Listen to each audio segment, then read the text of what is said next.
Bonjour à tous, bienvenue sur notre nouveau podcast, notre nouveau format, donc le Zone 2 podcast. Alors on l'a appelé Zone 2 parce que, pas parce qu'on va parler que de Zone 2, il y en a qui font déjà ça à notre place, mais parce que c'est le podcast que vous pouvez écouter en faisant votre Zone 2 ou dans votre voiture. Votre meal prep. Voilà, en s'entraînant, en faisant plein de trucs. En s'entraînant. Ouais. Mais il y en a qui Oui, essayer, ouais. vous avez pas vu, on a fait des prises avant et Théo il parlait d'être allongé dans le noir.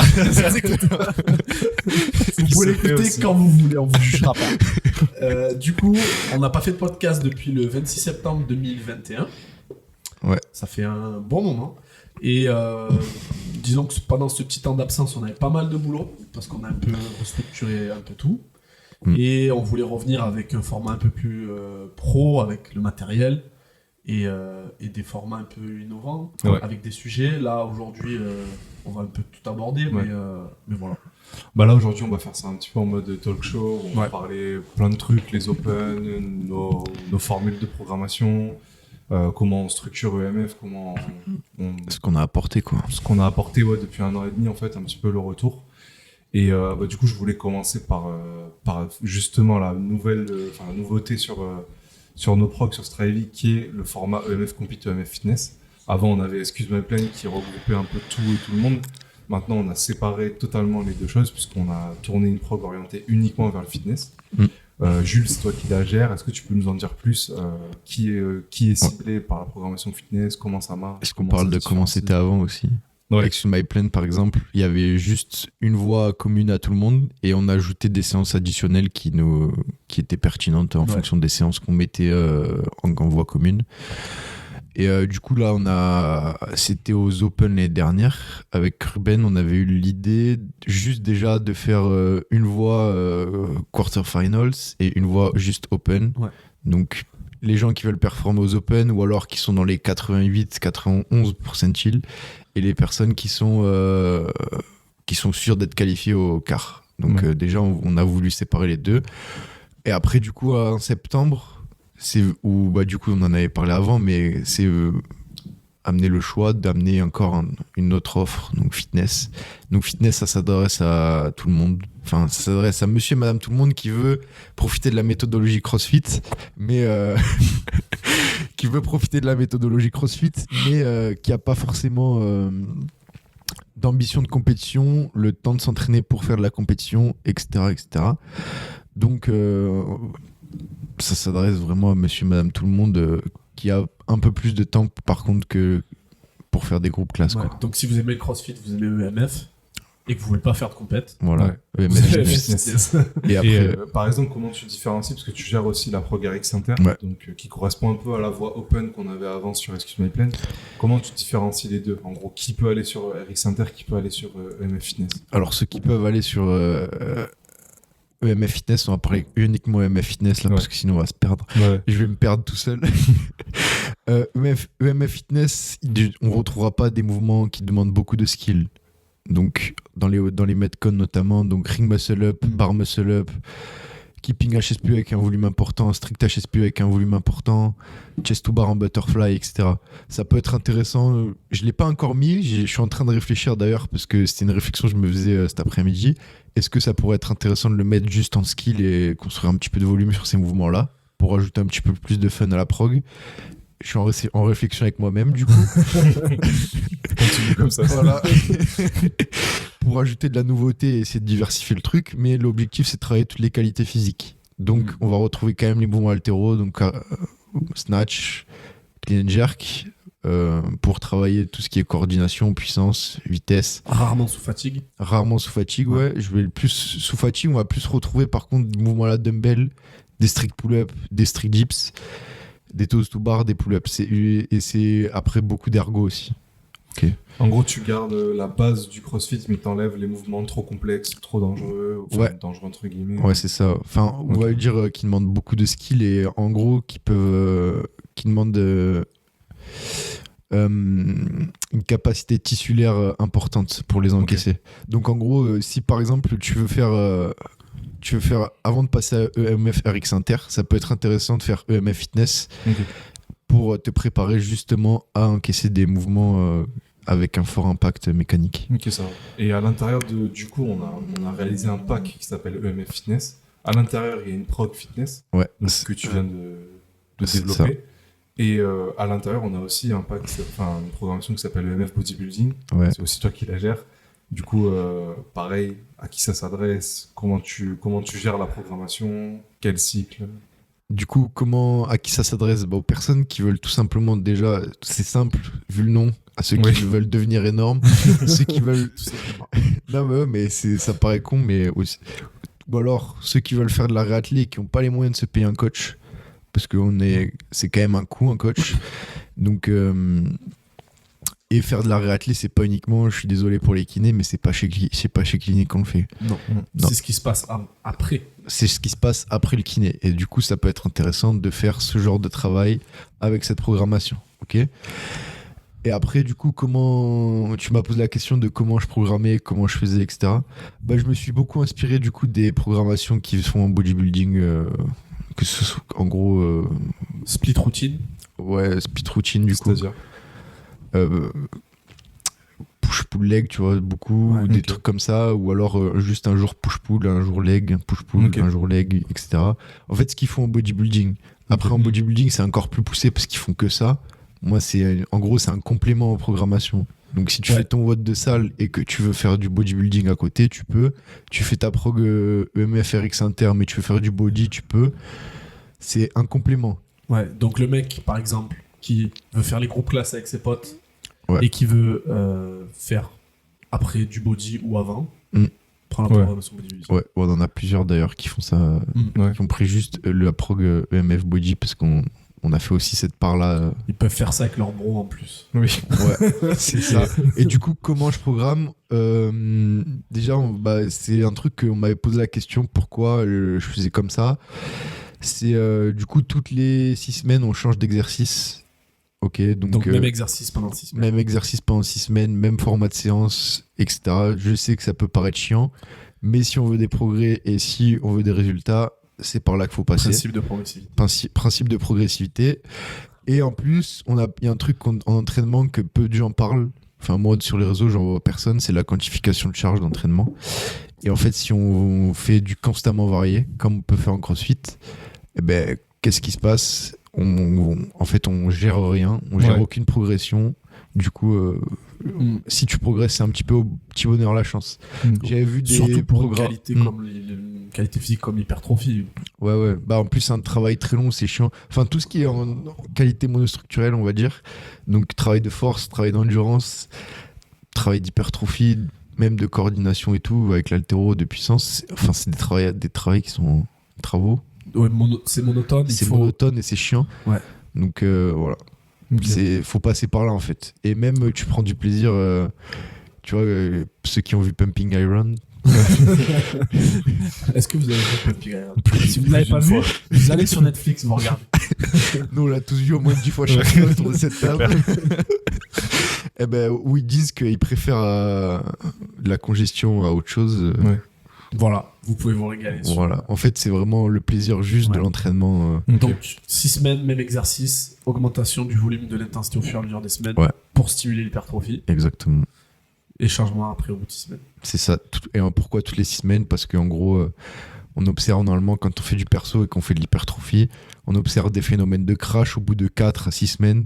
Donc, l'athlète, en gros, il ne progresse plus sur son mouvement, que ce soit en charge ou en volume. Donc, on modifie après à ce moment-là les exercices. Tu laisses l'exercice assez longtemps pour en tirer le maximum d'adaptation. C'est ça, ouais. Avant de changer. Ouais, voilà. Ok. Et du coup, ça m'amène à toi, Ruben. Ouais. Donc, toi, tu gères la partie compete élite. Yes. Et donc, en fait, avant, on avait Excuse My Plan. Et on considérait que pour les gens qui visaient les quarters et tout ça, c'était tronc commun plus volume additionnel. Aujourd'hui, on a carrément fait une prog élite. En gros, comment elle se structure, comment tu la gères toi au quotidien avec les athlètes? Alors, du coup, tu l'as dit, avant on avait la voie, donc on avait le tronc commun qui était pour tout le monde, ceux qui voulaient s'entraîner qu'une fois et 2 fois, et puis on avait le volume additionnel pour ceux qui voulaient s'entraîner 2 fois, et la voie élite, après on a scindé en 2 avec Jules, et la voie élite en fait c'est si vous avez le temps de faire 2 séances. Alors je sais qu'il y en a certains qui font tout d'un coup. Mais en gros, la voie élite, c'est voilà, vous avez le temps de faire 2 séances, vous avez des ambitions compétitives élevées. Mais tout faire en une séance. Ah oui, il faut être malade, mais. Et je l'ai fait quelques fois. Le lendemain, tu te dis bon bah, tu fais la moitié de ce qui est prévu parce que tu peux pas suivre en fait. Ouais, du coup, si vous avez des ambitions assez élevées, des ambitions compétitives élevées, que vous avez le temps de faire 2 séances, vous faites la voie élite. Aussi pour ceux qui sont sûrs d'être qualifiables au quart et qui ont des objectifs élevés au quart, ou même après sur des grosses compétitions nationales, comme les French, les Affiliates, les Marseille. Même si là, normalement, il faudrait plus du perso quand même. Ouais. Il faudrait plus du perso quand même. Ouais, c'est vrai que oui, on a beaucoup d'athlètes en perso qui ont ces objectifs-là, mais on en a aussi dans la voie élite, comme Jordan par exemple. Ouais. Et Théo. Et Théo, c'est vrai. Et donc la voie élite, elle est faite pour vous. Voilà. Si vous avez le temps de vous entraîner 2 fois et que vous visez des compétitions, la voie élite est faite pour vous. Je rebondis parce que, bon, on va parler un peu de plein de sujets. Justement, l'entraînement 2 fois par jour, vous, pour qui est-ce que vous le recommandez? À qui vous le placez? Est-ce que c'est qu'une question de temps ou c'est aussi une question de niveau de l'athlète? Du coup, il adapte en fonction du niveau, Ruben. Il met plusieurs niveaux. Non, mais je parle en général. L'entraînement 2 fois par jour. L'entraînement 2 fois par semaine. 2 fois par jour. 2 fois par semaine, ça va. C'est ce que je fais actuellement, tu te calmes. Sinon, après, je fais un snatch et je décharge ma barre. Pour moi, ça s'adresse aux personnes qui ont un métier qui n'est pas physique, quand même. Okay. Ouais. Qui a un métier qui, on va dire, n'est pas pénible. Ouais. Ça rentre dans les sujets actuels en plus par rapport aux retraites. Par rapport à la pénibilité du travail, à mon avis, c'est un truc qui rentre en compte. Ah ben c'est sûr que le mec qui a fait des façades toute la journée... Voilà, il va pas se lever à 6h pour aller faire son rameur dans son garage, sans lumière. Et après partir travailler, le soir à 18h au belote, il s'envoie une Alors ça doit exister, il doit y en avoir quelques-uns, mais c'est compliqué. Ouais. C'est compliqué, on va pas se le cacher. Et du coup, pénibilité du travail, situation familiale, situation mentale, comment on se trouve dans sa tête aussi, c'est important. Ambition aussi, ouais. Même s'il y a des personnes qui ont besoin de s'entraîner 2 fois par jour pour être bien mentalement. Ouais, ben, à la boxe, on en a. Je prends l'exemple de Camille, elle s'entraîne 2 fois et elle n'a pas forcément envie de Batista, de faire des compétitions. Ouais. Elle disait que c'était pas... Elle aimait bien s'entraîner 2 fois par jour. Ah ouais. Ok. Parce que en termes de... Vous recommandez quoi, vous, en termes de durée entre les 2 séances? Je sais qu'il y en a qui font 10h midi, 14h, il n'y a pas de règle. 16h. Il n'y a pas de règle où... C'est en fonction, en vrai, c'est en fonction de ton emploi du temps. Ouais. C'est comme tu peux le faire. Alors, dans un monde idéal, si l'athlète est professionnel presque, et qu'il a, peut-être pas professionnel, mais en tout cas qu'il a la gestion de son emploi du temps au complet, moi je dirais entre 4 à 6 heures entre les 2 séances. Mais, ouais, avec une bonne sieste au milieu, deux bons repas. Ah ouais, 2 repas. Un juste après l'entraînement, donc très riche en glucides rapides, etc. Et 2 ou 3 heures. Ouais. Ok. Ouais. Mais pour en revenir à la programmation, en termes de niveau, il n'y a pas besoin d'avoir un niveau pour s'entraîner 2 fois par jour. Enfin, si, alors bien sûr, il ne faut pas être débutant. Si vous débutez le CrossFit, il va falloir attendre un peu avant de s'entraîner 2 fois par jour. Mais en tout cas, si la personne a envie de le faire, que c'est pas une tannée d'aller faire la 2e séance et qu'elle est motivée à chaque fois, vous pouvez vous entraîner 2 fois par jour. Ouais. Et si aussi ça n'a pas d'impact sur votre vie personnelle, sur votre bien-être aussi psychologique, etc. Après, dans la programmation élite, alors c'est pour les gens qui ont des ambitions compétitives, mais il y a souvent sur les Metcon et sur certains travails d'intervalle, etc., j'échelonne en 3 niveaux. Ok. Oui, ça c'est un peu la nouveauté aussi qu'on a mis dans la prog. J'échelonne en 3 niveaux, donc pour ce qui est de certains trucs, style travail de force ou RPE, tout ça, il n'y a pas besoin d'échelonner. Pour des intervalles qui sont basés, avec des pacings basés sur des tests faits en début de cycle, il n'y a pas besoin d'échelonner. En revanche, sur certains Metcon vraiment spécifiques au CrossFit, travail de gymnastique, etc., il y a un peu plus besoin d'échelonner, ce qui est fait dans la programmation. Et tu échelonnes du coup comment en termes de volume de reps? Par exemple, dans un minimum, tu vas mettre des fourchettes plus basses. Ouais, c'est ça. En gros, alors certaines fois, il y a des tests de gym faits, donc en fonction de leurs résultats, je vais leur mettre le niveau. Après, sinon, ça va être sur le volume de reps fait sur les résultats des années précédentes, sur tout ce qui est quarter et open. Okay. Donc je sais qu'un athlète qui va être entre 99e et 95e percentile, sur un EMOM, il va être capable de rentrer tant de reps. Ouais. Donc je vais lui proposer une fourchette de reps. L'athlète qui est dans le 95e, 90e, temps de reps, etc. En plus, il y a beaucoup de data. On n'a même pas besoin de les faire maintenant. Nous, elles sont déjà faites sur le site CrossFit. Par CrossFit, en fait. Ouais. Et en fait, ce qui est intéressant, je trouve, c'est que maintenant, on a un peu appliqué ce que vous faites depuis toujours en perso, c'est-à-dire les tests en début de programmation. Ça, on l'a toujours fait. C'était même c'était notre marque de fabrique dès le premier cycle. J'ai regardé il y a pas longtemps, en plus, c'était vraiment dès le premier cycle des tests, quoi. Ouais. Dès le premier cycle qu'on a fait la programmation, c'était maintenant il y a longtemps. On a mis du temps à sortir le premier cycle aussi. On a mis beaucoup de temps. C'est-à-dire on avait parlé beaucoup avant de faire une prog standard. Ah oui, c'est vrai. Oui. Beaucoup de gens nous disaient de le faire, mais on l'avait pas fait parce que ça demande beaucoup d'investissement quand même. Ouais. Après, ce qui est bien dans la prog standard, de toute façon, les gens qui nous suivent et qui la suivent s'en rendent compte, c'est qu'il y a l'émulation de groupe.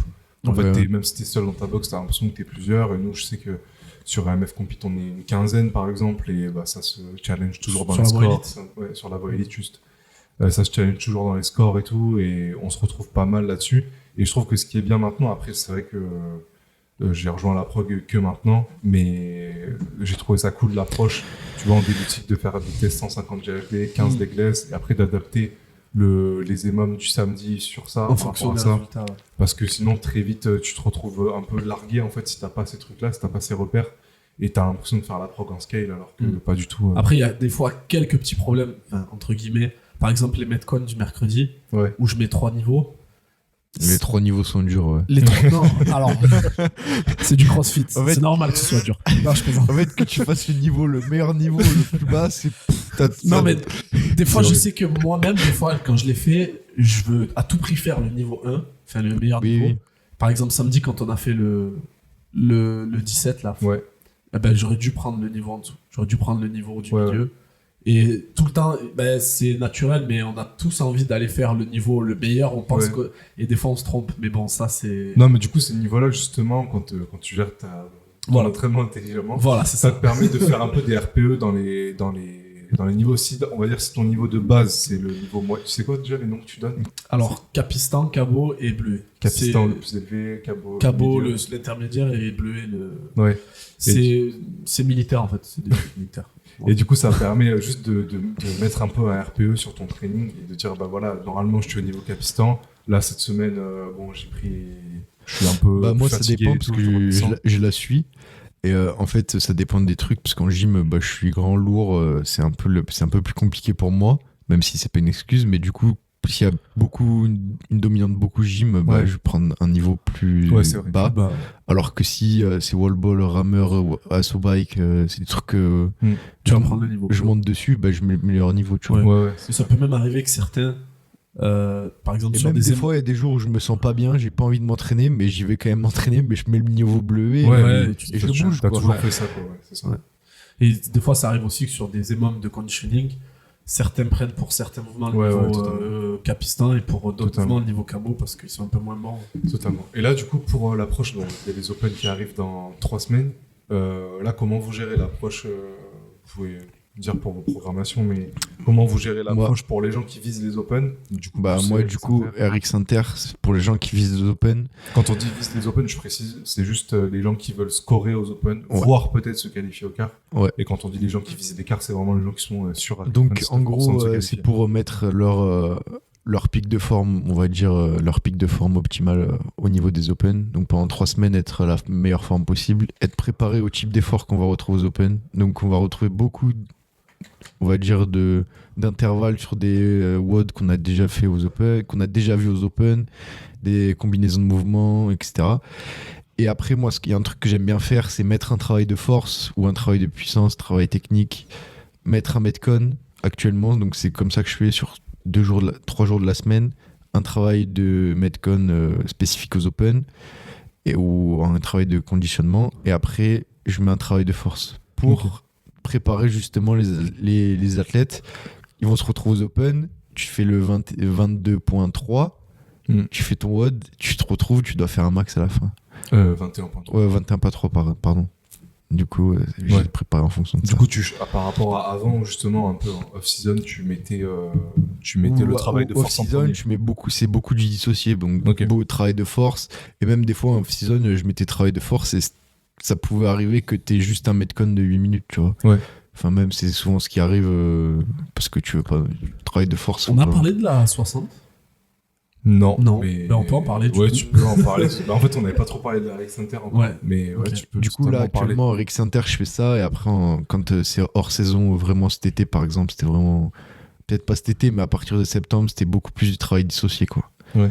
Donc, beaucoup plus de travail de force, beaucoup moins de travail de skill. Là, j'ai remis un peu plus de skill pour justement gagner en économie de course pour les Open. Mais après, juste avant, j'avais mis beaucoup de travail de volume en gym. J'avais mis beaucoup de volume en gym. Parce que pour moi, aux Open, si tu veux performer, essayer de te qualifier, c'est en grattant justement le réel qu'on a sorti il y a pas longtemps, un bar muscle-ups en grattant 2 secondes. Surtout et ça se joue beaucoup sur la gym aux Open. Ça se joue pas beaucoup sur les barres lourdes. Non. Les barres lourdes, ça va concerner ceux qui vont être au quart. Oui, la barre la plus lourde aux Open l'année dernière, c'était 60 kg. Hein. Et 40 pour les filles. Il y avait 100 aussi. Oui, c'est vrai. Mais c'était du deadlift, oui. Autant c'était du deadlift. Non, mais c'est vrai, j'ai oublié le deadlift. Bah, déjà, le fait qu'il n'y ait plus que 3 watts, ça limite quand même les modalités. Enfin, tu peux avoir que du coup un truc lourd. Et alors qu'avant, tu avais 5 watts, donc c'était beaucoup plus. Tu avais beaucoup plus de chances de retrouver 2 fois un petit mi-lourd. Mais je sais plus où j'allais. D'ailleurs, c'est quoi votre année préférée des Open? Bah, moi, je n'ai que 2 dans les pattes, donc. Ouais, mais tu connais les watts des années précédentes. L'année préférée. Moi, c'est 2019. En termes de watts? Ouais. 2019, c'était trop bien. Ouais. Moi, j'avais beaucoup aimé. Ouais. C'était quoi le préféré? 19.5? Alors, 19 points. C'était les thrusters chest to bar, là, 33, 27. Celui-là, il était horrible. Baptiste, il l'a apprécié aussi. Ah ouais. On va en parler juste après, d'ailleurs. Celui-là, c'était vraiment. Quand il a sorti SWAT, je me suis dit, mais c'est un malade. Là, c'est Fran Foy. Mais tu sais que du coup, je l'ai regardé parce que j'ai préparé le post sur les chests là, de Fraser. Il met 6.30 quand même. Ouais. C'est assez alors que nous, on le fait, on met 18 minutes. Ouais. J'exagère 10 minutes, mais sur un mauvais jour, peut-être pas. Ouais, non, mais celui-là, il est vraiment incroyable. Ouais, du coup, moi, pour moi, c'était le 19.3, je crois. Le point 3, c'était les strict HSPU. Point 4, c'était bar muscle up. Ouais, j'avais kiffé celui-là aussi. Ouais. 3 rounds de power snatch burpee, repos, 3 rounds de bar muscle up. Il était cool celui-là. Faudrait le remettre en Friday là, avant que ça arrive. Il nous reste 3 semaines. Ok. Et après, du coup, je continue vite fait sur la RX Inter. Donc là, qu'est-ce qui va se passer pour toi, pour tes athlètes RX Inter pendant la période des Open? Comment ça marche? Donc pendant la période des Open, il y aura 2 options quand même. En gros, je vais mettre une option, ceux qui veulent refaire le WOD, ceux qui veulent pas le refaire. Donc ceux qui veulent le refaire, ils vont faire le WOD le vendredi. Ou ceux qui sont à Château avec nous, ils vont faire le WOD le jeudi soir. Ouais. Donc normalement. Et du coup après ils font le WOD le plus tôt possible. Et après le samedi il y aura des intervalles sur ce Metcon. Donc plus des intervalles, par exemple s'il y a des dumbbell snatch, ce sera des dumbbell snatch à 32,5 etc. Avec moins de volume, mais très nerveux. Et après le lundi ils le refont. Donc l'objectif c'est quoi? C'est de mettre en confiance l'athlète sur le mouvement. Okay. Ouais. Et en fait, pourquoi je fais ça aussi? Parce que je m'inspire des sports les sports co, rugby, notamment le rugby où tout avant un match tu fais du travail neuro. Donc plus tu vas mettre lourd, plus tu vas mettre d'intensité, mieux c'est. Ouais. Enfin, de lourd non, parce qu'ils font plus de la puissance, etc. Okay. Bon. C'est dans le stimulation nerveuse etc. Je sais pas si ça vous est déjà arrivé. Moi j'ai fait l'erreur plusieurs fois. Mes athlètes ils ont une compète. Et c'est une erreur, je fais des erreurs aussi. Hein. Et tu sais, à l'approche d'une compète, tu te dis, on va baisser l'intensité, mettre le truc tranquille, zone 2 pour qu'il récupère. Mais en fait, c'est l'erreur à faire. Ouais. Enfin, c'est l'erreur à pas faire, justement. Parce qu'ils se retrouvent, premier WOD, pam. Ils se prennent un carreau. Ouais, moi j'aime bien mettre des mouvements style power snatch, power clean, tu vois. Amplitude partielle, rapide. Ouais, des trucs vraiment. Se mettre en confiance, quoi. Ouais, voilà, c'est ça. Ouais. Activer nerveusement aussi. Et pareil, un truc aussi qu'on a mis l'année dernière, et que vous allez remettre, je pense, c'est des variations de techniques, notamment quand il y a vu les wall qui sont tombés, Ouais. beaucoup de travail technique sur le mouvement. Si cette année on a encore un mouvement nouveau ou un truc un peu genre des burpee box jump over, pareil, travail technique pour Oui, c'est ça, ouais. descendre de la box, des trucs comme ça. Après, je sais pas ce qu'il va pouvoir sortir cette année, mais en plus, De nouveau. Déjà, rien que s'il sort des wall que je pense que ça fera de mal à personne de retravailler vite fait les combinaisons. Il y a les kettlebells dans la liste de matos pour la première il y a fois. les kettlebells, oui, c'est vrai. Ah ouais. Ah, Donc, kettlebell snatch, là. Travailler avec la BMP. Les urgences, ils vont être contents, les avant-bras et tout, bam. C'est vrai. Et toi, comment tu gères dans la compete, du coup, pareil? Parce que du coup, compete, c'est plus pour les gens qui veulent viser l'écart. Ouais, la compete, elle sera structurée en one and done. Ok. Parce que les Open ne sont pas un objectif, clairement. C'est juste une étape. Après, pour être prêt au quart. Est-ce que tu conseilles aux gens de refaire les WOD ou pas? Alors, ça pour dépend. être sûr. Ça dépend. Moi, je sais que moi, je peux passer. Il y en a plein d'athlètes qui peuvent passer sans les refaire. Ça, c'est sûr. Normalement, si vous faites la élite, vous êtes censé passer sans avoir besoin de refaire les WOD. Je prends l'exemple de Jordan.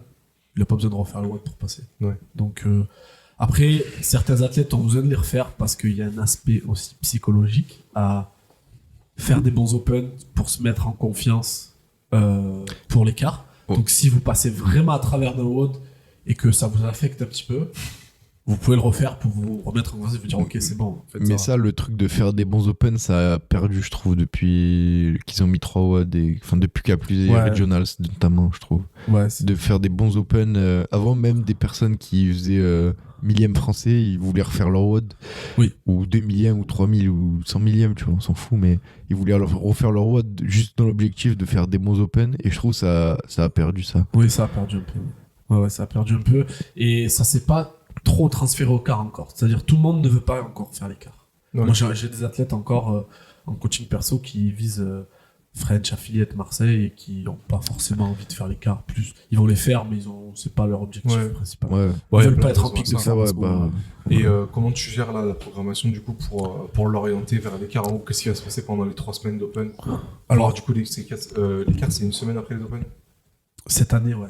Ouais, et du coup, il va se passer pendant un mois là. Donc en gros, pendant la période Open, le WOD des Open remplacera le Friday, évidemment. Ouais.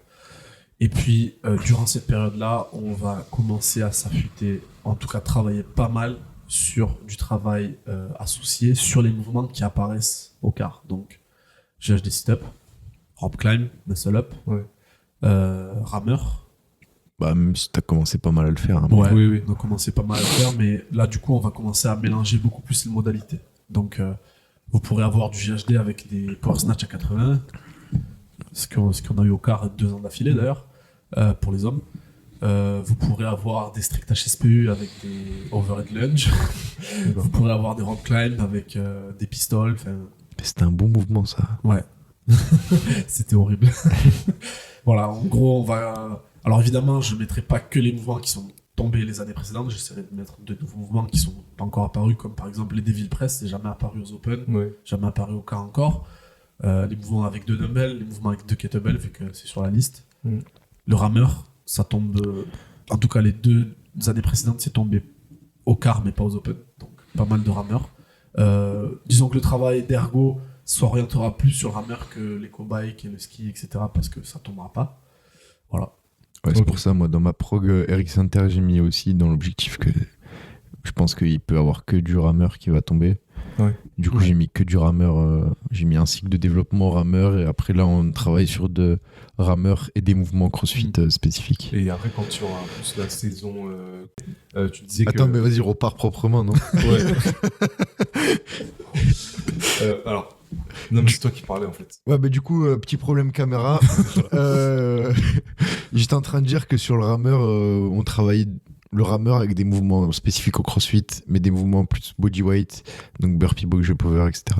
Et après aussi du odd object, mais léger, donc dumbbell snatch, etc., etc. Et là, quand on va passer sur la vraie la saison nationale crossfit, tous les throwdowns et tout qui vont s'enchaîner, là tu mettras des cycles de développement plus sur l'assaut bike, j'imagine, ou le ski, ou... là, je suis pas sûr encore. Faut que je réfléchisse, mais déjà, faut se qualifier avant d'aller au throwdown. donc plus du rameur, je pense. Ouais, T'as parce plus de qu'en chance d'avoir du rameur. en qualifier, ouais. C'est plus du rameur. Et j'ai jamais vu une compète où il y avait. Si, l'Asso Bike au Marseille. Ouais. Mais C'était j'ai jamais du vu. Hellbike. Mais Ouais. C'était l'éco-bike de Crosslifter. Ouais, et après, j'ai vu juste. Du ski erg, j'ai jamais vu. Du bike erg, jamais encore, parce que pas tout le monde en a. Ouais. Du biker, il y en a eu au French et au. Ouais, il y en a sur Mais les pas dans grosses les compètes, qualifs. quoi. Pas dans les Non, qualifs. non, de qualif, il n'y en a pas. Il y en a pas. Voilà, C'est moi du je parle rameur. déjà Eric Sainter, on fait les qualifs et Ouais. si jamais ça se qualifie, bah tu nous envoies un message et on passe en personne, tu vois. Ou sur la élite. Ouais. Ouais, ou sur la élite, tu vois, mais déjà Si, après, t'as des athlètes de la Eric Center qui font qui font des compètes nationales en équipe. oui, mais en fait l'objectif quand même c'est on va faire en sorte qu'on va partir du principe aussi qu'il y en a qui se qualifient. Oui. Et en fait, la partie fun, ce que les gens aiment, c'est aussi le crossfit. Et c'est ces watts de crossfit spécifiques vraiment qu'on peut retrouver dans ce sport-là. Ouais. Donc il y aura cette partie compétition, comme on peut retrouver dans n'importe quel sport, tu as des phases compétitives, des phases foncières. Donc Bien par sûr. exemple, en aviron, tu dois être prêt pour un week-end. Bah là, on va dire qu'en crossfit, tu dois être fort de mai à fin août Ouais, c'est ça. sur le sport. Donc en gros, il y aura des variantes, des phases où ce sera plus ou moins, etc. Mais ça va se travailler sur ça en tout cas. Et encore, Et encore maintenant, les phases de compète, ça va bientôt commencer de mars à... Ouais. Ouais. mais moi, je suis pas d'accord pour faire durer jusqu'à fin août. Enfin, je suis encore en réflexion sur cette année parce qu'en Bah, plus, les fin août, Marseillais, Oui, mais septembre. là, les, tu vois, les Marseillais ont décalé leur date, donc j'ai limite envie de faire commencer la saison off au mois d'août, tu vois. Mais bon, Ouais. ça, c'est Oui, une oui, question mais qu'on aura c'est- plus tard, mais C'est quand on se posera qu'est-ce qu'on fait cette année, tu vois. Ouais. Comment on fait cette année, mais voilà. Ok, et c'est vrai qu'au début du podcast, on parlait du coup du développement qu'il y a eu pendant 1 an et demi, donc on a recruté pas mal de gros athlètes, dont Gauthier, par exemple. Gauthier Lacroix. Liste non exhaustive, personne ne se sente exclu, mais c'est vrai qu'on a fait 2 posts sur Gauthier Lacroix et sur Baptiste Serré. de Et- Delphine Taurine aussi. Delphine, mais c'est vrai que là, je voulais qu'on se focus particulièrement sur eux, parce que c'est les 2 derniers postes en date, et c'est des profils ultra intéressants. Et c'est vrai qu'avec Jules, on avait eu des échanges par rapport à Baptiste que j'avais trouvé trop cool, et je voulais un peu retranscrire dans les podcasts. Du coup, en gros, je te laisse parler de Baptiste, son background et tout ça, et comment tu abordes sa programmation, quoi. Donc Baptiste, déjà, faut savoir que c'est un ancien gymnaste de haut niveau, en équipe de France junior. Je mettrai une vidéo de lui en train de faire des muscle-up qui va durer toute la durée de ton Toute explication. la durée d'explication, Ouais, c'est-à-dire ouais. qu'il en fait 60. 65. 67, voilà. Ouais, mais après, tu peux mettre des vidéos de gym où il fait des trucs de ouf aussi. Ouais, c'est Alors qu'il il a arrêté la gym il y a un moment et Ouais. il Il fait continue de faire toujours. des trucs de ouf. c'est Il m'a dit qu'il avait gagné en force dans tout ce qui était plan, sur tout ce qui était proche du corps. Et en fait, tout ce qui était bras tendu, il avait perdu, mais proche du corps, il a gagné en force. Ah ouais. Il était Ouais. plus fort qu'avant. très bien. Donc, D'accord. C'est intéressant, ça. Ouais, c'est intéressant ça. mais du coup, un soir, on discutait et on en est venu à ça. Mais Ça, du c'est coup, une discussion de Stabs. Ouais. Ouais, en plus, moi, c'est des trucs que j'aime bien. Donc, du coup, comment passer sportif de gymnastique? Donc, il a quand même pas mal de force dans les jambes. Et après, Oui. il clean 135, c'est quand même honnête pour un mec qui fait moins de 80 kilos. Oui. Même si je pense que là, on fait plus de clean actuellement parce que techniquement, ça lui posait pas problème. On s'est plus posé sur la force et l'endurance de force sur le bas du corps parce que c'est vraiment ça qui lui pose problème. Les wall balls, il m'a dit qu'avant, il avait peur. Bon, c'est un problème qu'on a réglé. Mais maintenant, les thrusters, c'est encore un problème. Ouais. Et en fait, du coup, là, c'est un truc qui met un peu du temps. J'ai mis du temps à établir quel était le facteur limitant, si c'était musculaire, plutôt cardiovasculaire, etc. Parce que si on fait pas de test physio pur, on peut pas savoir. Mais en gros, dans l'endurance de force et dans la force, il y a plusieurs facteurs de perf. Donc là, maintenant, j'ai trouvé un peu, je pense, ce qu'il faut pour qu'il progresse. Mais, du coup, tu penses que c'est dû à un manque de densité mitochondriale du fait des années à pas faire le bas du corps, ou c'est Je vraiment pense que c'est plutôt, la je pense que c'est vascularisation? plutôt cardiovasculaire. Ah ouais. En haut du corps, en fait, sur du truc crossfit, ça va pas lui faire monter le haut du corps, etc. De par les patterns de mouvement où il a vraiment l'habitude de le faire. Ouais. Et aussi la capacité à utiliser l'oxygène. Ouais. Il y a eu un post, il y a eu une étude que j'ai lue sur l'utilisation de l'oxygène. En fait, et ça vraiment dépend aussi de l'utilisation. Enfin, l'utilisation de l'oxygène dépend aussi. La performance, ça dépend vraiment de ça. Donc, haut du corps, il l'utilise vraiment très bien. Ouais. Et en plus, il y a un truc de cette étude qui ressort, c'est que on privilégie, en fait, on préférencie les zones à oxygéner. Donc, si toute sa vie, de ses 4 ans à ses 20 ans, il a oxygéné que le haut du corps, son corps va aller oxygéner plus facilement. Ouais. Et ben moi, c'est l'exemple avec l'aviron, j'ai oxygéné que le bas du corps. Bah, maintenant, je me retrouve avec une endurance haut du corps. Ça va de mieux en mieux, mais c'est quand même pas ouf, quoi. Ouais. Vous voyez, par rapport au volume que je peux encaisser, etc., entre bas du corps et haut du corps. Et le corps, en fait, il préférencie en fonction du passé sportif du coup, aussi. C'est Némésis de Baptiste, en fait. En termes mitochondrial. Faudrait les fusionner et faire un truc de fou. Ouais, voilà, c'est ça. Il n'y a pas que ça, mais du coup, c'est un facteur aussi à prendre en compte. Donc, on privilégie quand même beaucoup le travail bas du corps. Et après, il a encore un petit peu de mal sur le volume. Donc, beaucoup de désaturation, d'intensité haute, plutôt du travail sur le squat. Et basse intensité. Okay. Sur les ergos, je mets beaucoup de basse intensité parce que d'après les tests qui en ressort, pour vasculariser et pour muscler son muscle cardiaque, quoi, son myocarde. Donc voilà.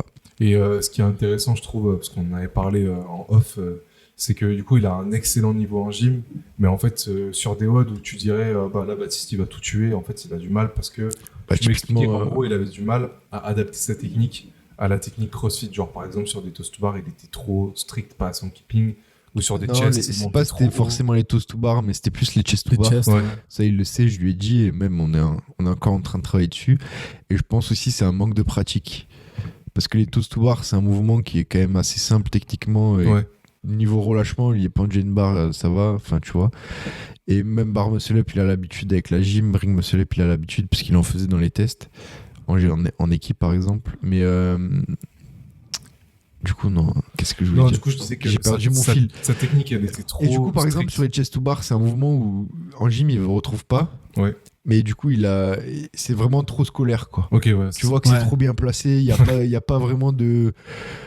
Il touche très haut, très bas sur la poitrine. Ouais, il monte très haut, il monte trop, il est très peu relâché, je trouve. Tu vois, son coup de fouet, il est pas optimal. Ouais. Il pourrait être beaucoup plus relâché. Mais bon, dans cette technique, il reste quand même très fort, il en fait 80. Oui. Donc, unbroken. Donc il y a une marge de progrès. Ouais, mais là, le but, ce serait même pas de lui faire sans unbroken, ça serait de lui faire Non, c'est juste d'être plus économe dans les WOD. D'être plus économe, mais en fait, par exemple, je lui ai fait, dans sa semaine de test, je lui ai mis 19.5 du coup, thruster chest, avec les 105 chest. Ouais. Et même sur les chests, tu vois, il avait quand même besoin de 30 secondes de repos en chaque série. Bon, mais c'est en semaine de test, je sais pas si je signe. Ouais, je crois que j'annule. Non, mais je suis malade en fait. Non, au final. Ouais. Ça me fait penser à un qui avait fait ça, tu sais. Il se reconnaîtra. Et toi, Ruben, du coup, tu as commencé le travail il y a 2 mois avec Gauthier. Ouais. Donc, j'aurais aimé avoir un peu plus. J'aurais aimé l'avoir plus tôt. Et du coup, comment ça se passe ? Comment tu as repris un petit peu son CrossFit ? Quels sont ses objectifs ? D'abord, on a eu un échange tous les deux en visio, voir un petit peu comment c'était passé. Parce que disons qu'il avait fait un peu une saison blanche la saison dernière, c'était quasiment sa pire saison, parce qu'il a fait des saisons où il a gagné les Marseille 2 fois, je crois, presque. Et là, la saison dernière, c'était une saison où il n'était pas du tout en confiance, il a même pas essayé de faire une French en élite. Et du coup, j'ai discuté avec lui pour voir un peu ce qu'il avait un peu freiné pour cette saison, les années avant, comment il s'est entraîné les années avant, etc. Et puis, j'ai essayé de voir aussi avec lui quel était son objectif principal, qui sont se qualifier aux semi-finals. Donc, en gros, acquérir la stature d'athlète international, en fait. Hein. C'est ça. Hein. Aller aux semi-finals, c'est un peu ça. Et du coup, j'ai regardé un petit peu par rapport aux années précédentes ses scores en quarterfinals, qu'est-ce qui pêchait, qu'est-ce qui l'a empêché de se qualifier aux semi-finals. Donc, en gros, sur les semaines de test, ça a tourné beaucoup autour de ça. Ouais. Et aussi, une observation que j'ai vue sur ses scores au quarterfinals, c'est que les WOD de plus de 12 minutes, eh bien, c'était les WOD qui le sortaient un peu de la qualif. Peu importe les mouvements. Peu importe les mouvements, déjà. Et Et puis aussi, du coup, par rapport à ça, j'ai fait des tests physiologiques. Alors, pas avec Moxie parce que je ne l'ai pas en physique, mais tout ce qui est vitesse critique, il avait déjà fait un test de FTP avec son ancienne programmation, etc. Et à partir de là, j'ai essayé de creuser un petit peu. Il avait aussi pas PR son squat depuis 4-5 ans. Ouais.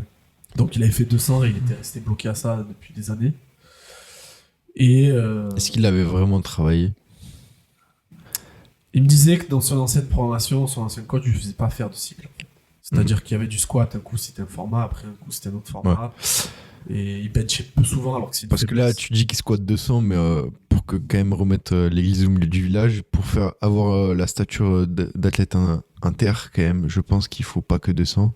Non, il faut. Parce que là on dit là 200, mais pour la plupart des personnes 200 kilos au squat c'est énorme. C'est énorme, mais pour avoir la stature athlète inter, pour aller en semi-final, pour aller en semi-final, il faut au moins de 20, de 30 quoi. Je pense. Ouais. Peut-être pas de 20, de 30. En tout cas, si tu vas aller aux Games, oui. Ouais, mais ça, c'est sûr. Dans un objectif, quand même, c'est son point fort. Ouais. Il peut, après, c'est sur un truc que tu peux quand même jouer nerveusement, ça va être assez rapide. Donc, c'est vrai. Pour cette saison, ça peut être intéressant qu'il ait de 20, de 25, tu vois. Bon, c'est déjà le cas. Et même la force. Mais du coup. Même la force, c'est un truc de PowerCamp, la force, c'est pas une faiblesse, tu vois. Non, oui. Donc, ça va pas non plus l'handicaper. Au final, il fait moins de force qu'avant. Il a pris sur son squat, son bench, son deadlift. Le deadlift, il était assez faible par rapport à son squat. Il avait des problèmes de dos. Mais en faisant moins de force, il a pris sur son squat énormément, avec quelques corrections techniques. Il a pris sur son bench parce qu'il en faisait une fois toutes les 3 semaines à l'époque. Et du coup, par exemple, sur le CrossFit Total 2, l'année dernière au quarter, c'est quelque chose, les tests de force, c'est quelque chose où il est censé être dans le top 20. Eh bien, il n'avait pas réussi à cause du bench, à être bien classé sur ce Il faisait combien au bench? Il était à 120 ou 125, je crois. Cool. Le reste de quoi? Le overhead squat et... je me souviens plus. Mais, je pense au clean, ça devait être 160. Le clean, il avait PR son clean quand il avait fait le Total 2, il avait fait 165. Ah, ça va. Ouais. Honnête. C'est honnête. Là, je pense qu'il est capable de faire 170. Bon, on verra d'ici là, mais je pense qu'il en est capable. Ok. Et du coup, en creusant un petit peu, j'ai vu ça. Et puis, on en a parlé hier, je crois, tous les deux, c'est au quarterfinals, il n'y a pas besoin de... Alors, en fait, le système de leaderboard open quarterfinals, c'est intéressant. Le premier prend 1 point, le deuxième prend 2 points, le troisième prend... Et le 800e prend 800 points. Et il y a à peu près 1500 athlètes sur les quarterfinals en Europe. Et ça sert à rien de faire premier sur un WOD si sur le WOD d'après tu fais millième. Tu auras 1001 points, alors que le mec qui fait 2 fois 150e, il aura 300 points. Il sera bien loin devant. Et en fait, Gauthier, il était qualifiable sur tous les WOD quasiment. Par exemple, l'année dernière, tu vois, sur le WOD Shuttle Run Wall Ball Rope Climb, s'il l'avait fait, j'ai regardé, je crois, 213e, il aurait été qualifié, et il a fait 600e. Donc en gros, là, la priorité pour aller en semi-final, c'est pas de travailler ses forces vraiment beaucoup, comme pour quand tu fais des finales. Quand tu fais des finales, que le premier prend 100 points, le deuxième prend 14 points, etc. Ce qui est valorisé, c'est la prise de risque et l'event win. Donc tu peux faire un très mauvais WOD. Donc on l'avait au Games avec Vellner qui avait fait en 2021 le WOD kayak très mauvais. Place. Et après, il a fait quelques podiums et il est remonté vite à la seconde place. Donc ça, pour ce système de scoring, c'est bien. Le système de scoring-là valorise la gagne. Ouais. Mais pour les quarterfinals, quand il y a énormément d'athlètes comme ça... Mais du coup, ça valorise la régularité. Exactement. Donc c'est aussi ce qu'il faut... Exactement. Donc c'est ce qu'on a commencé à faire avec Gauthier, du run, accumuler 2 heures de zone 2 par semaine. Et pas de la zone 2 juste à la sensation, de la zone 2 calibrée au wattage. Et mixée aussi. Et mixée aussi, calibrée au wattage, mixée, distribution du corps, bas du corps. De la zone 2 sur du run avec, en fonction de sa vitesse critique. Parce que le shuttle run, ça avait été une assez grosse faiblesse. Tu vois, par exemple, Baptiste, moi je pense que j'ai pas compté récemment, mais il était à plus de un moment en termes de intensité basse intensité et intensité modérée, il devait être à 4 heures dans la semaine. Ouais. En gros, en haute intensité, il devait être à 35 minutes. Ouais. Après, tu peux pas passer beaucoup plus. Hein. Oui. Ouais, mais haute intensité, c'est à plus de 85% de FC, tu vois, ou de ce que tu peux faire normalement, enfin de ta vitesse, quoi. Mais en gros, je pense que quand tu prends tous les sports, notamment, moi je viens de l'Aviron et j'y retourne un peu. Les mecs, ils ont des cardio de fou, ils sont capables d'avoir des moyennes en power output sur 6 minutes, alors, de fou, par rapport au poids de corps. Alors que les mecs, ils font que des entraînements de 2 heures, quoi. Ouais. Je pense que quand même, il faut passer par ces périodes, même limite être moins fort pendant 1 an, mais s'entraîner plus sur ça. Et après passer plus sur du travail spécifique. Et en plus, Gauthier cette année il va pas se qualifier parce qu'il sera moins fort ou il aura pas assez travaillé, enfin il aura pas eu les perfs qu'il doit avoir, mais l'année prochaine il les aura et il sera beaucoup plus fort que juste les semis autant.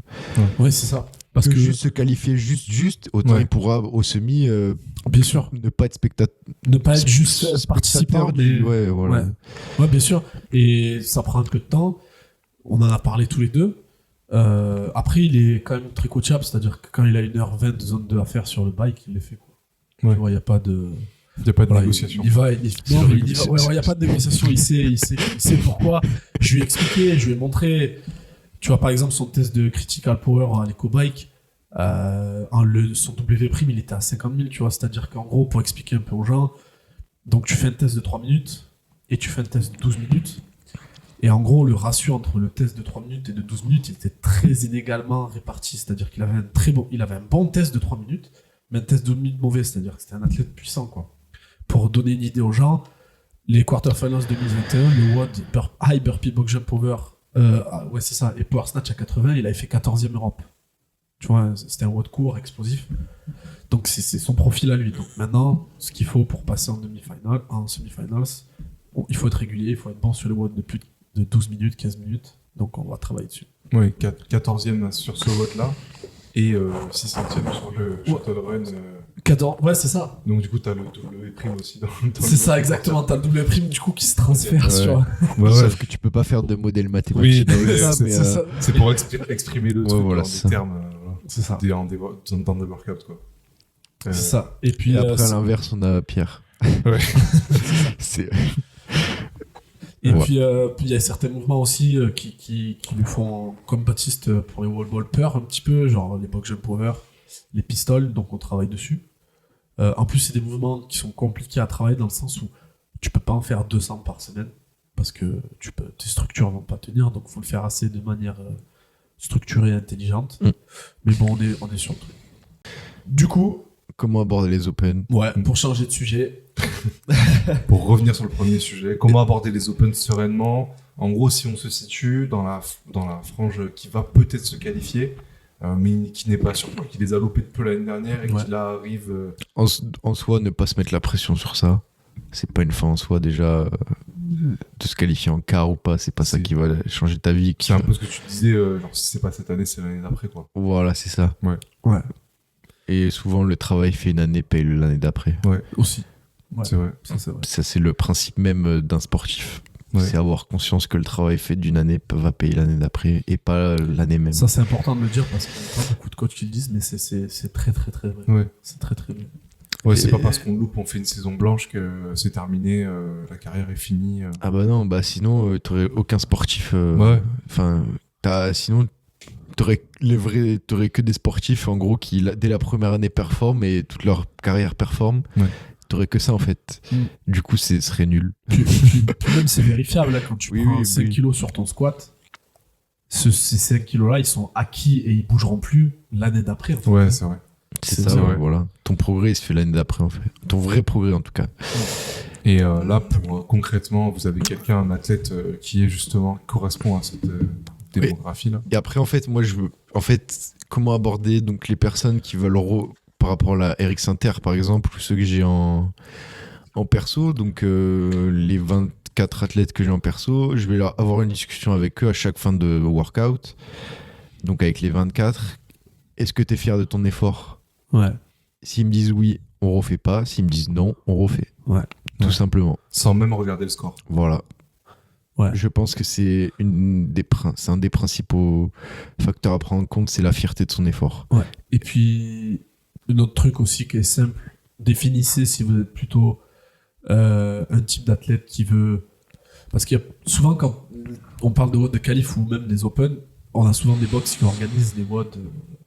Est-ce que vous êtes plutôt quelqu'un qui va être meilleur quand il y aura du monde, dans l'engouement du truc de votre box qui organise avec tout le monde, etc. Ou est-ce que vous êtes plutôt un athlète qui a besoin de prendre le temps de s'échauffer, d'être dans son coin, tranquille? Déjà, définissez ça, au moins vous choisissez quelle branche prendre pour être le plus performant possible. Ouais. Aussi, ouais, ça. Après, si on vise l'écart, performer juste aux Open, essayer de viser et après, si on veut performer au quart, normalement, c'est une modalité, les Open. Ouais. C'est comme ceux qui vont aux Games jusqu'au semi-final, c'est une modalité, on va dire. Et par rapport à tout ce qui est mis en place, en fait, parce que je pense à la personne du coup qui va pas aller faire le jeudi soir, mais qui va aller faire le vendredi un peu avec tout le monde. Non, justement dans un setup classique, genre à 15h à la salle quand il n'y a pas trop de monde et tout. Bon, je pense qu'on sortira des warm-up et des trucs d'activation vraiment très précis pour les mouvements qui tombent et tout. Mais quelques guidelines un peu que vous avez à recommander aux gens. Exemple numéro 1, si vous êtes plutôt essayez de enlever le maximum de facteurs stressants externes. Donc, avant d'aller à la boxe, vous savez. Ne brouillez pas avec votre meuf. Déjà, ouais, c'est pas mal. Non, mais déjà, par exemple, si vous allez à la boxe et que vous avez envoyé de message à personne et que vous arrivez et qu'il n'y a personne pour vous juger, facteur stressant numéro 1. Ouais. Il n'y a pas la place, il n'y a pas le matos, facteur stressant numéro 2. Et prévoyez quelqu'un que vous savez qu'il juge bien. Ouais. Voilà, prévoyez. C'est ça. Parce que si vous savez que c'est quelqu'un qui va juger, mais vous allez devoir... Prenez quelqu'un de confiance. Moi, je sais que si j'ai quelqu'un à qui je fais confiance qui me juge, je vais pouvoir relâcher toutes les pensées dans mon WOD. Alors que si c'est quelqu'un, je sais pas trop s'il va bien me juger ou pas. Voilà. Ouais, ou quelqu'un qui a les bons mots. Ouais, c'est ça aussi, quelqu'un qui a les bons mots. C'est pour ça qu'on a quelqu'un de confiance. C'est comme moi. C'est pas parce que c'est la fin que ça va être dégueulasse. Petite anecdote, en fait, c'était le WOD 120 wall ball, 120 calro au quarterfinals 2021. Et j'étais en train de faire les 30 dernières cales au bout de ma vie. Je commence à m'avachir et Jules, il me dit, au lieu de me dire lâche pas, il me dit c'est pas parce que c'est la fin que ça doit être dégueulasse. C'était génial. Et le pire, c'est qu'en sortant, tu m'as dit ça m'a aidé de ouf qu'il m'ait dit ça. Je me suis redressé et je me suis concentré sur mon stroke plutôt que sur ma fatigue, quoi. Ouais, bah oui. C'est comme, il y en a, quand ils poussent, là, ils se crispent le visage. Ils ont un visage de souffrance. Enfin, guys. ouais, Rémi. Mais en fait, juste penser à relâcher son visage, hop. Des fois, c'est juste bien avoir la pensée. Ouais, c'est vrai. Du coup, éliminer un maximum de facteurs stressants, bêtes comme ce que je viens de dire. Vous arrivez à la boxe, il n'y a personne pour vous juger. Ou alors, vous êtes plutôt du style à WOD à 15h et vous y allez à 8h du mat. Des trucs cons qui font que vous tirez une balle dans le pied, déjà. Ouais. Choisir aussi, ce que je disais tout à l'heure, si vous êtes plutôt du style à être bon quand il y a du monde autour de vous et que tout, ça vous pousse, ou si vous êtes plutôt du genre à être dans votre coin, avoir votre juge et tranquille pour avoir le temps de vous échauffer et faire votre stratégie. Et c'est le jour où il faut pas oublier son ego chez soi aussi. Pour moi, pour faire performer, il faut quand même un peu d'ego. Ouais, faut avoir envie de battre les potes. Faut avoir envie de battre les potes et et se battre soi-même. Ouais. Donc si tu laisses ton ego chez toi... Ouais, faut le prendre. Faut le prendre pour... bien, le bon ego. Oui, faut pas prendre l'ego où tu vas tricher, faire rajouter des reps et... C'est ça, ouais. Et rentrer chez toi en pleurant parce que ton pire ennemi de la salle a fait 2 reps de plus que toi. Voilà, le bon ego, l'ego qui permet de performer. Ouais. Donc ça se travaille aussi à l'entraînement. Oui, c'est pour ça qu'on fait les Fridays d'ailleurs. Voilà. Ouais, c'est vrai. Totalement. Moi, j'aurais tendance à dire, prenez un tableau, écrivez votre warm-up et écrivez votre stratégie. Pourquoi le warm-up ? Le simple fait de l'écrire, vous le mémorisez et vous le faites en entier. Et le simple fait de vraiment bien le faire en entier, etc., ça permet de vous faire rentrer psychologiquement dans le WOD aussi. Ouais. Et la stratégie, ça vous permet de l'intégrer aussi. Et moi, il y a un truc, c'est si vous voulez performer sur un WOD, pensez-y dès le matin. Mettez-vous un peu de pression dès le matin. Moi, je me dis ça à mes athlètes quand ils ont une grosse séance au squat. Le matin, je leur envoie un message, je leur dis c'est aujourd'hui qu'il faut PR. Ouais. Tu vois, tu vas y arriver. Et là, en général, ça fait des belles barres, tu vois. Donc moi je pense le matin se mettre limite un peu pas de la pression négative, mais se dire moi je sais que si je leur envoie un message, je leur dis je sais que tu vas y arriver. Ouais, pas de l'anxiété, mais du travail. Quoi. Ouais. Bah, il y a aussi un élément de visualisation qui est important, je pense, de se visualiser en train de faire le WOD, en train de perfer, en train de performer si c'est un squat. Ouais, mais moi je sais que mes meilleures barres, quand j'ai snatché 120, j'ai snatché 2 fois dans ma vie. Et les fois où en gros je les ai snatchés, j'y pensais 3 jours avant, et pendant 3 jours j'y pense. Quoi. Et après, il y a des gens qui, toi, avec ton passé de haut niveau et tout, qui supportent bien ça. Il y a des gens qui ont besoin un peu plus d'être dans le moment, je pense, et d'arriver. Ouais, mais tu vois le truc de cette nonchalance, de je suis dans le moment et on voit au jour le jour, on voit au moment venu, tu vois, c'est pas. Tu vois, on revient toujours contrôler ce qui est contrôlable. Ouais. Je veux aujourd'hui, bon, si j'y arrive pas, je m'énerve un peu et j'y arrive pas, c'est pas grave, je passe à la fin de séance, je passe à la suite, quoi, tu vois. Mais ouais. Je bois un coup avec les copains et puis on oublie. Ouais, se mettre un petit peu de pression pour vraiment se focaliser sur les facteurs contrôlables, ouais, c'est vrai. Un petit peu, quoi, pas trop. Non, oui, mais c'est pas du truc négatif, mais non, ouais, c'est ça. Faut pas que ça tourne en dialogue. Se focus sur la tâche. Négatif. Et je voulais qu'on parle aussi un petit peu, du coup, il va y avoir cette tendance au leaderboard qui va revenir très vite. Avec les quarts, les open et tout, on va checker une fois toutes les 5 minutes le leaderboard. Il n'y a que toi qui fais ça. Oh my god. Il y a que toi qui fais ça. Non, il y en a plein. Je te jure qu'on est plein. Tu sais, cette sensation que t'as fait le WOD vendredi et tu te réveilles le samedi matin, tu vois les preliminary data des percentiles, et tu vois ton score, tu fais oh putain. Ça va pas du tout. Non, mais c'est important d'en parler, je pense, parce que c'est une source de stress aussi pendant les open, surtout pour les gens qui vont refaire les WOD. Ouais. Et du coup, ça recoupe un peu ce que tu disais tout à l'heure, Ruben, dans le sens où il y a des gens qui veulent plus faire l'écart. Et je vois cette tendance aussi aux States de gens qui veulent plus les faire parce que les standards de judging sont trop abstraits, en fait. Mais ça, c'est une fausse excuse, en fait. Pour moi, c'est en gros, j'ai pas été pris au quart ou j'ai pas fait dans les 90% parce que les autres ont fait des fausses reps. Non, mec, c'est toi qui es pas assez fort. Là, je pense que ça. Ouais, il y a des deux. Parce que. Moi, pour moi, c'est le truc du dire. Tu prends l'exemple aux États-Unis, ils disaient qu'ils voulaient pas faire les quarts de finale et les open parce que le judging et tout c'est de n'importe quoi, mais c'est pour moi une fausse excuse. Et de toute façon les personnes qui vont aux games et au semi-final ils ont eu leurs vidéos, les vidéos sont vérifiées. En fait ça ne justifie pas de dire ou alors si t'as des ambitions d'aller aux games, au semi, mais il y a un débat parce qu'en fait en gros ce qui se passe c'est que les 100 premières vidéos il y a une review dessus, il y a des gens qui les regardent. Mais justement, il y a un espèce de creux au milieu où de la 150e vidéo jusqu'à la 450e, il n'y a aucune review. Et pareil pour celle d'après. Sauf que toi, tu payes quand même 50 balles pour faire tes quarts. Et vu qu'il n'y a aucune review, en fait, ton score peut être décalé, tu vois, par des mecs qui ne vont pas respecter bien les standards.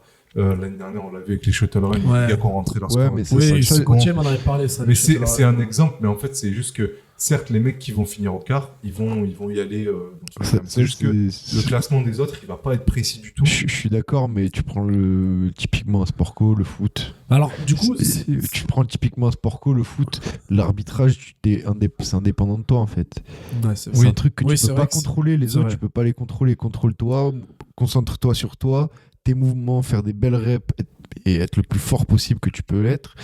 Et après, on discute, tu vois. En fait, c'est juste les gens qui veulent pas payer 50 balles pour finir sur un leaderboard qui, de toute façon, est un peu faussé. Toi, tu parles sur les quarts. Ouais, parce que sur les Open, au final. Les Open, il y a moins cette. Il y a moins ce truc. Parce que t'as des gens qui s'inscrivent, ils savent très bien qu'ils iront jamais au quart, c'est juste pour participer au truc. Oui. Mais je trouvais ce débat intéressant et il y avait des mecs même qui faisaient des propositions. Avec nos 50 € justement de rémunérer des juges. Je pense qu'il faudrait une review de au moins. Parce que je disais tout à l'heure, il y a des mecs qualifiés en demi qui font des scores 200e, tu vois, ça peut arriver. Oui. Donc je pense qu'il faudrait regarder au moins les 200-250 premières vidéos. Ou alors, pas que les 100 premières. Ou alors un gros débat aussi, c'était de le rendre open source. C'est-à-dire toutes les vidéos disponibles pour obligatoire. Si tu mets ton score, il faut un lien YouTube avec la vidéo. Et on s'était dit même. Normalement, de base, c'est comme ça. Ils l'ont enlevé. Non, ils l'ont enlevé. Tu peux rentrer ton score sans. Ouais, mais de base, c'était comme ça. Ouais. Ils devraient le remettre. Et je me rappelle que pendant le confinement, ils avaient fait une compétition en ligne qui s'appelait je sais plus quoi, mais pareil, tu devais faire des mouvements. C'était les premières fois où ils avaient sorti des vidéos avec les grands-mères qui portaient des seaux et tout, là. Je sais pas si vous vous rappelez. Ouais. Et bref, ils avaient sorti une compétition. Et là, à ce moment-là, tu pouvais aller voir les vidéos de tout le monde. C'est une grande Et époque, ça. au quart de finale, s'ils mettaient ça, je Où suis sûr Greg que- Glassman avait fait une blague. Ouais, ça a commencé à partir en Ça a vrille commencé à de là, partir ouais. de là, ok, d'accord. Et non, mais bref, juste pour dire que les quarters, ce serait vraiment trop cool s'ils arrivaient à ramener ce truc de vidéo, parce qu'au moins, il y aurait un check entre tout le monde. Tu mettrais tes signalements et après, ça irait plus vite, quoi. Mais ça solutionnerait pas tout. Non, Parce que Ouais, le mais en mec fait, qui- le truc, c'est que c'est un sport où il n'y a pas de fédération, etc. C'est déjà assez compliqué. Ouais. Et en fait, le seul truc, si tu veux. En fait, si tu dois aller au. Si tu dois faire un bon score, en fait, tu le feras. Et bon, après, peut-être, il y Non, aura mais 10 le mecs score. devant toi qui ont fait des fausses reps, tu vois. Ouais, mais la question que je me pose, moi, c'est imaginons un mec comme quelqu'un qui est 63e parce qu'il a raté un WOD et sur le WOD Wall Ball Shuttle Run, comme Gauthier, il fait, je sais pas, 600e. Tu penses que le mec, il va aller regarder les vidéos des 400 mecs devant lui pour pouvoir voir si c'est. Non, mais il va au moins regarder celle du mec au-dessus. Qui Ouais. lui va regarder celle du mec au-dessus. Ouais, qui c'est lui va peut-être en regarder 3 autres. Ouais. Et ça se contrôle un peu comme ça. Et après, juste, bah. Mais Ouais, moi, il y a un une débat. visibilité, ouais. Il y a une visibilité, en fait, ouais. Ouais, je suis d'accord. Mais déjà, juste le fait de devoir mettre une vidéo pour rentrer son score, déjà. Ça te force, ouais. Tu vois, si moi je suis en même- concurrence et- avec un Français, je sais qu'il y a quelques places et tout, qui m'a battu sur WOD, bah je vais aller voir en fait. Ouais, Et- ouais, ou, juste pour ou alors t'informer. mettre les vidéos. En gros, si t'as pas les vidéos, tu vires du leaderboard, Ouais, tout c'est ça. simplement. Ouais. Et en fait, du coup, ça mettrait toutes les personnes qui veulent aller au semi.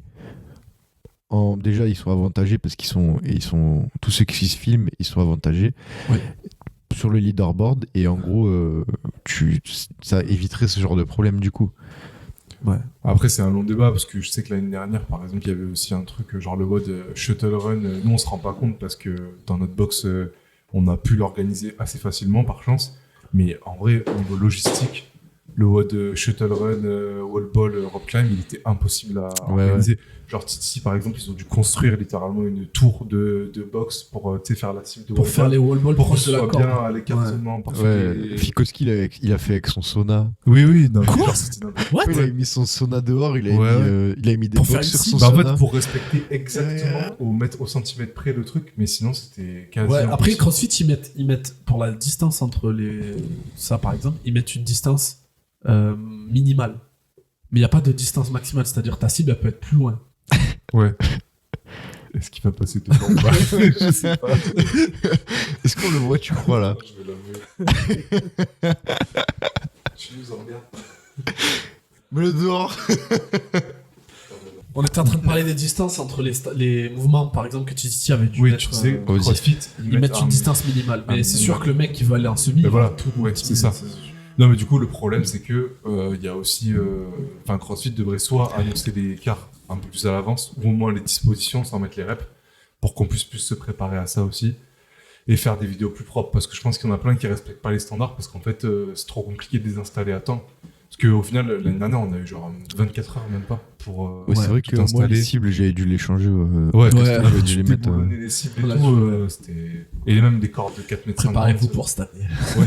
Ouais, c'est... Ouais, puis les GHD aussi. Ouais. Bon, après, en soi, si t'en as un, ça va, mais bon, nous, on veut faire passer on veut faire passer une dizaine de personnes. Oui, Alors, c'est ça. on trouve le moyen d'avoir plusieurs GHD. Ouais, c'est ça. On va Mais bon, trouver. moi, je suis content qu'il y en ait dans les tests. Oui, c'est super. En Je vrai. suis content. C'est super. Mm. Mais il y a D'accord. toujours des trucs à améliorer. Oui, bien sûr, bien sûr. Au niveau Après, de le truc, CrossFit. c'est que c'est perfectible. Ouais, Mais Oui. bon. Après, est-ce que c'est mieux La question, c'est qu'est-ce qui est mieux L'écart, là, maintenant, comme c'est fait, ou les Open, à l'époque où t'avais 5 WOD, Non, et que là, question vidéo, Ouais, t'avais 50 000 participants. Moi, je me rappelle en 2017, là, où je sais plus. Voilà, quoi. Là, je sais pas combien de vidéos ils checkaient. Ouais. Non, mais le système d'écart est super, je trouve. Ouais, le Même truc, ça. c'est qu'ils ont viré beaucoup de mecs de chez CrossFit aussi. Ouais, donc ouais. c'est- je pense.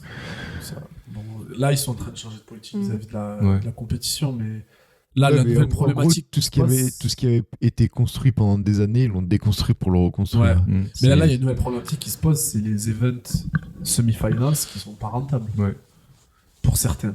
Bah, Donc, ouais. Le truc, c'est qu'il faut- faudrait faire partenariat, genre les French et tout, quoi. Ben, je sais pas comment réussir à ce que. Bah, du pay-per-view ou Ouais.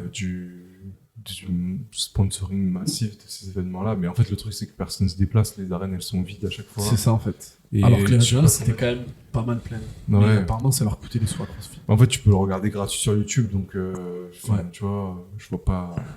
En fait, les gens qui y vont, c'est juste pour soutenir la personne en question. Ouais, mais il n'y a pas de côté attrayant à y aller en fait. Ouais, c'est ça. Y a pas de- Alors que les En régionales, gros, oui. en gros, tu vas au match au Vélodrome, c'est attrayant d'être dans les virages, Ouais. d'être dans les tribunes, parce Ouais. qu'il y a du monde. Il y a du Et monde, en fait, il y a de plus il y aura l'ambiance. du monde, peut-être amener du monde, faut qu'ils amènent du monde en fait, qu'ils Ouais. arrivent Ouais. à amener du monde. Ouais. Et comment ils vont y arriver, ça Ouais, c'est compliqué. Ça dépend des événements, mais il y en a certains qui ont du mal. demander Par à exemple, Théo les Parisi. Palooza, c'est un truc de fou. T'as Ouais, dit quoi? demander à Théo Parisi. Je vais en faire un plan. Non, mais les Palooza, c'est vrai que je regardais les C'est vlogs un fou, peu hein. qui sont sortis, c'est un truc Mais après, malade. de base, c'est un festival. Oui, oui. Ouais. Mais C'est- ils ont rendu le truc. Enfin, il y avait un gars qui est dans l'haltéro et qui parle un peu avec des gens du CrossFit et tout.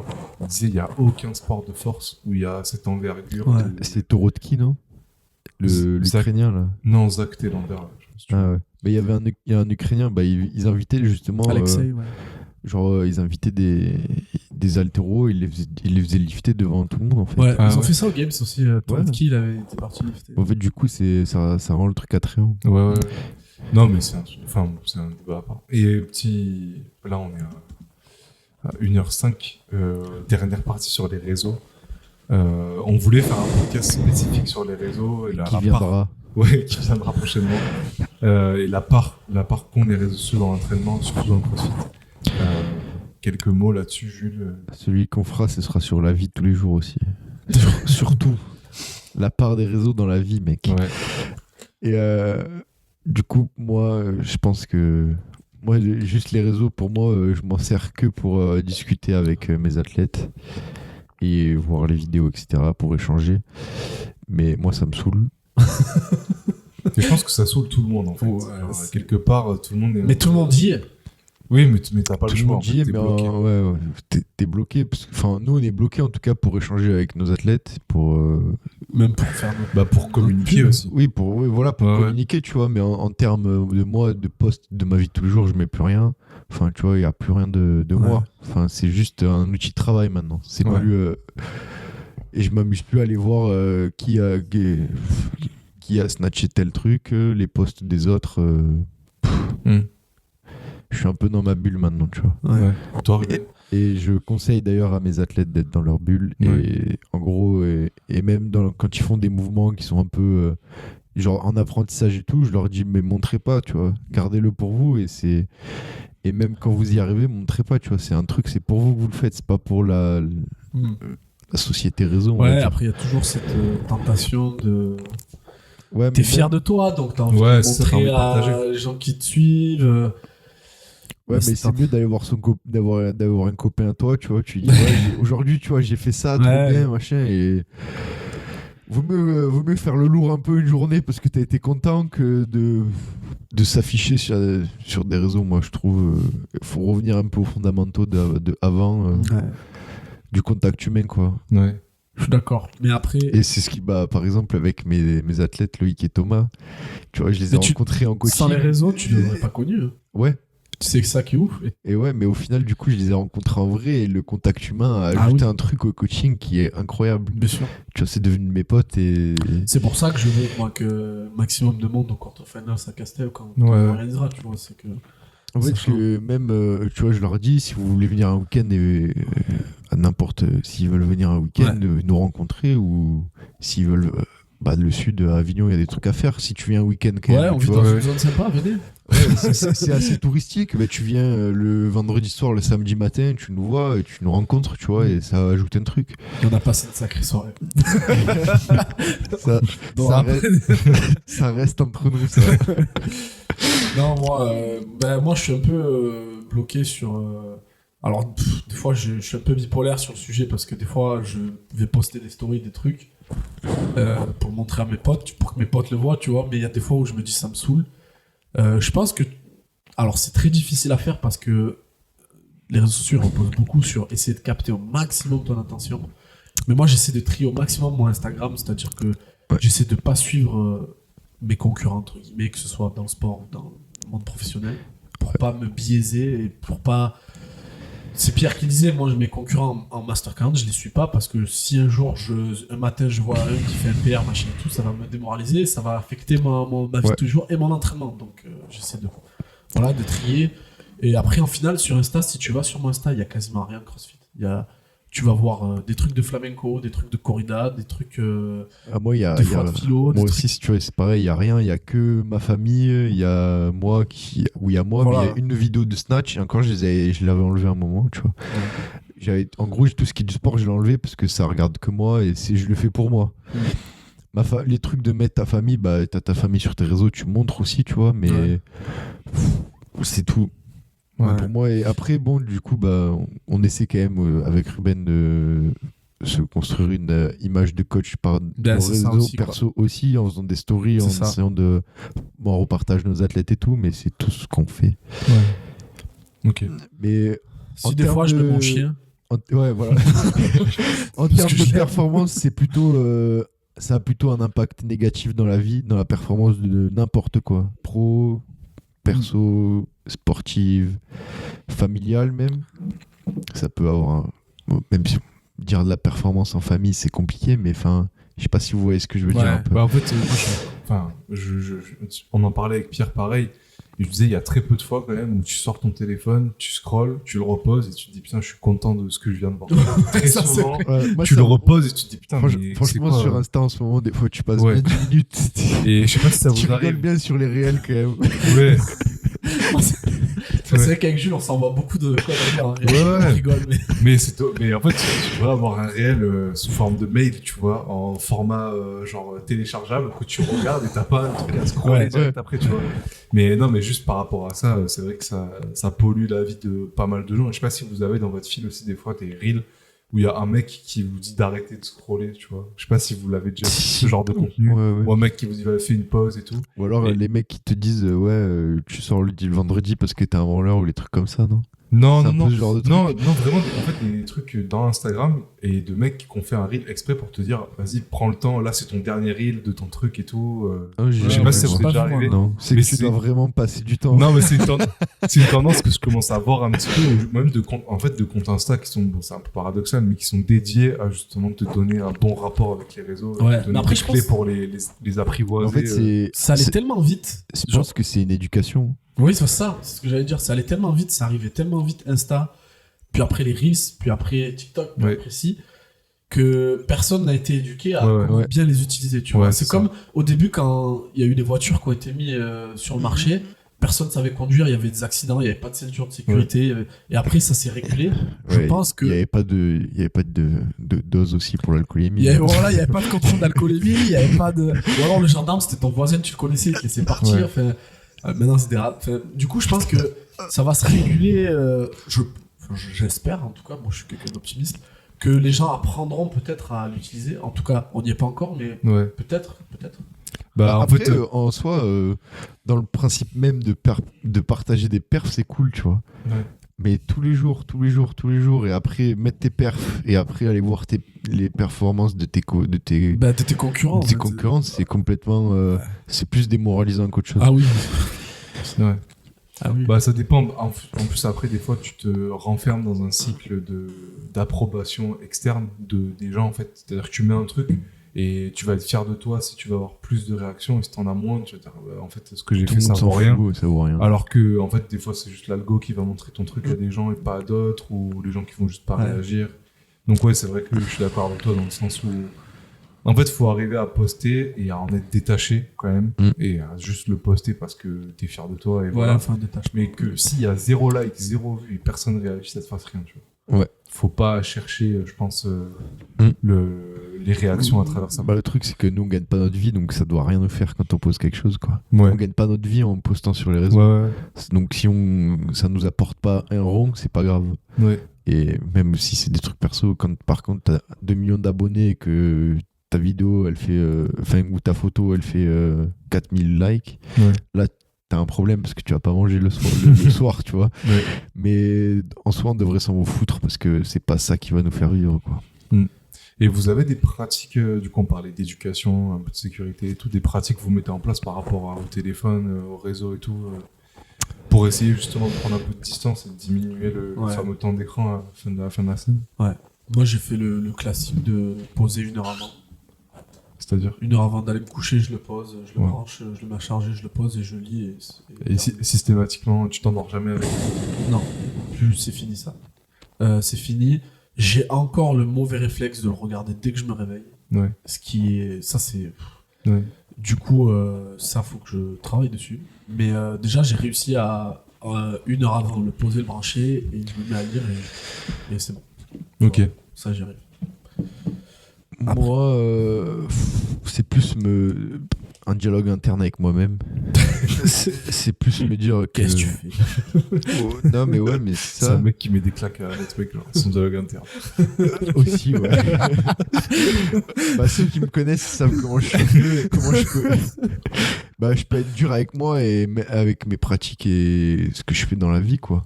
Et du coup, bah, même des fois, je me suis retrouvé à scroller, je m'en suis pas rendu compte, tu vois. Ouais. Et il y a des trucs que j'essaie de faire, en fait, et maintenant, je me cantonne que à aller en journée...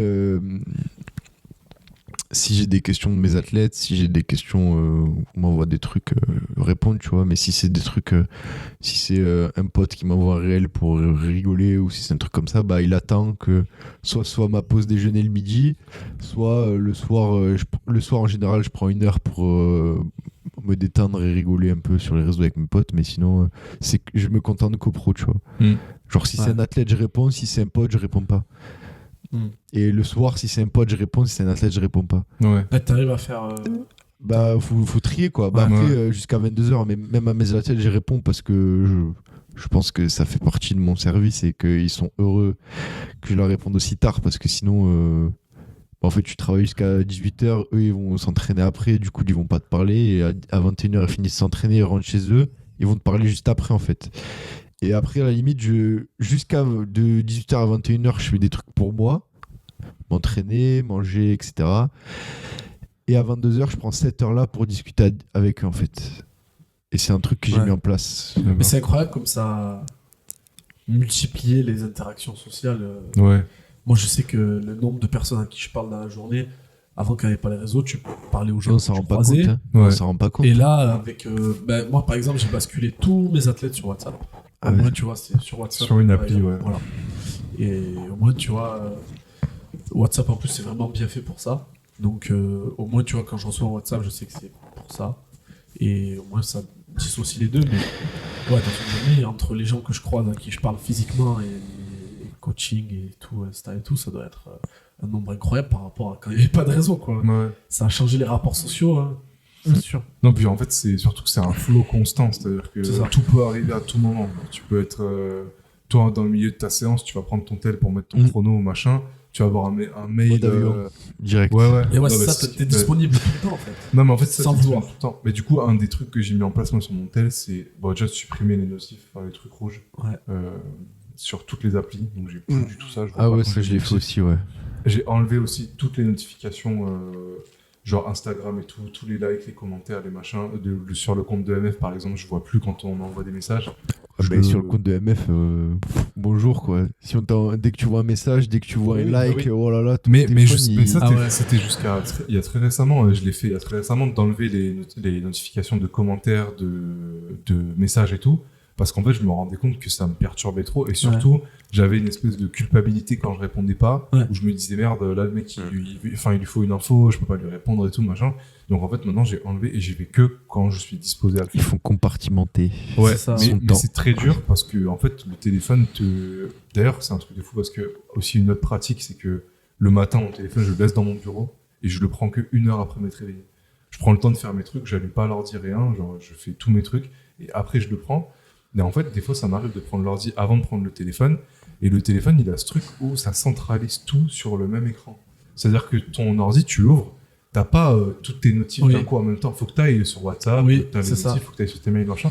Et là, t'as tout, en fait. Tout qui est mélangé. C'est pour ça que c'est autant toxique, entre guillemets. C'est que tout arrive en même temps. Ouais. Et du coup, c'est bien de s'en distancer, savoir le poser. Et même si tu fais... Parce qu'aujourd'hui, on travaille tous sur des trucs numériques. C'est bien aussi de travailler uniquement sur l'ordi. T'as beaucoup moins de distractions. les applis Instagram, Facebook et tout, c'est pas aussi bien Non, que c'est sur exactement ce que j'allais ordinateur. dire, ouais. Quand je fais des progs, j'ouvre WhatsApp sur l'ordi, j'ouvre Insta sur l'ordi. Voilà. Si jamais j'ai des messages, machin. Ouais. Et c'est vrai que l'Insta sur l'ordi, t'as beaucoup moins envie de Oui, scroller. Hein. mais oui, clairement, c'est pas fait pour ça. Et surtout, t'as pas en fait les notifs, les vidéos démarrent pas toutes seules. Enfin, c'est vraiment pas pareil. Du coup, si après, gens moi, ont les du mal- coachings, j'essaie de les faire passer au max par l'appli, tu vois. True Coach. Ouais. Au maximum. Ouais. On a pris cette appli parce qu'en plus, il y a une partie message. Ok. Et en en fait, fait, les nouveaux athlètes que j'ai rentrés, bah là, en fait, je leur ai dit, bon, on essaie de passer un maximum par ça. Parce que, et en plus, du coup, sur mon téléphone, sur mon ordi, moi, quand je suis sur l'ordi, je fais des progs où je travaille pour la fac. Tac, j'ai direct une notif. Et en fait, je vois s'ils m'envoient un message et je leur réponds directement, en fait. Et ça me permet de tout centraliser sur. J'essaie de petit à petit centraliser sur ça. Et puis le truc qu'il faut bannir à jamais, c'est TikTok. Ouais. Non mais. Ça, je l'ai jamais téléchargé, moi.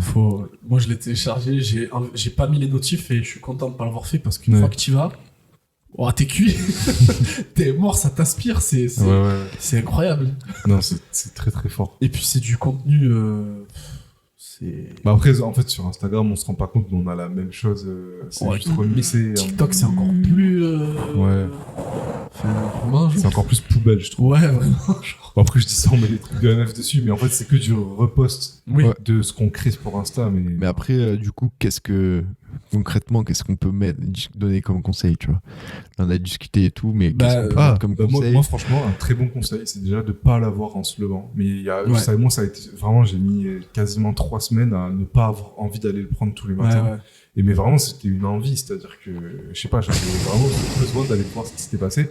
Et en fait, ça fait du bien parce que ça permet à ton esprit, enfin ton mental de se réveiller Ouais. sans tous les inputs que tu as sur ton téléphone, sans les messages, sans le stress et tout. Donc déjà, tu te prépares à ta journée sans avoir tout ça. Ça, c'est cool. De faire comme Ruben fait, c'est-à-dire 1 heure avant d'aller se coucher, de le poser et vraiment de se trouver d'autres occupations, même si c'est regarder la télé sans téléphone. Et après, je pense un troisième truc, c'est bannir le multitask. C'est-à-dire, là, tu te mets un chrono de 25 minutes. Tu dis pendant 25 minutes, je vais taffer par exemple sur du contenu, je vais faire des progs, je vais étudier, rédiger quelque chose ou quoi. Je suis en train de l'imaginer avec son petit chrono portable lancé. J'ai un chrono portable. Et genre, allez, je passe à autre chose. Non, mais vraiment, et surtout dans ces fenêtres-là, de pas checker son téléphone, genre d'oublier le multitask. En vrai, ça n'existe pas le multitask, il n'y a personne qui est productif comme ça. Donc voilà, moi, mes 3 tips perso, ce serait ça. Et moi, ce serait ajouter, compartimenter son temps sur les réseaux. Ouais. Et Genre 1 heure de telle heure à telle heure Insta, de telle heure. bah, moi, c'est 21h, 22h. Si t'es mon athlète, je te réponds. Ouais. Si t'es pas mon athlète, bah, je te réponds pas. Non, mais si en vrai, mes potes de 21h à 22h, c'est rare que je leur réponde et c'est plutôt après que je leur réponds. Tu Et vois. les meufs Hein?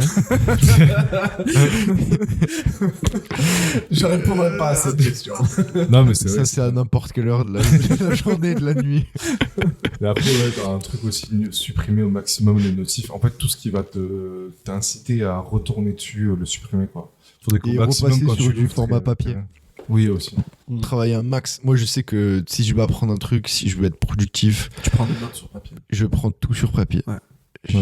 En cours, C'est cool. je continue avec l'ordi parce qu'au moins c'est tout centralisé. Mais par exemple, quand je vais lire des articles scientifiques, quand je vais écouter des podcasts, je suis avec mon petit cahier devant mon ordi. Ouais. Et j'écoute le podcast et je prends des notes. Ouais. Alors que, parce qu'en fait, mettre des podcasts en voiture, moi je trouve que c'est pas. On en parlait la dernière fois. Ouais. Moi, mon podcast en voiture, je le sors de la voiture, je l'ai oublié, quoi. Ouais. Enfin, je l'ai oublié. Mais Je c'est quoi l'ai pas oublié, mais Tu l'écoutes dans quel objectif aussi? Bah, moi, c'est des trucs sur sciences du cyclisme, machin, tu vois. Ouais, C'est ouais. des très bons podcasts d'ailleurs. Si ça vous intéresse, allez voir, mais c'est pas des trucs où je les intègre vraiment.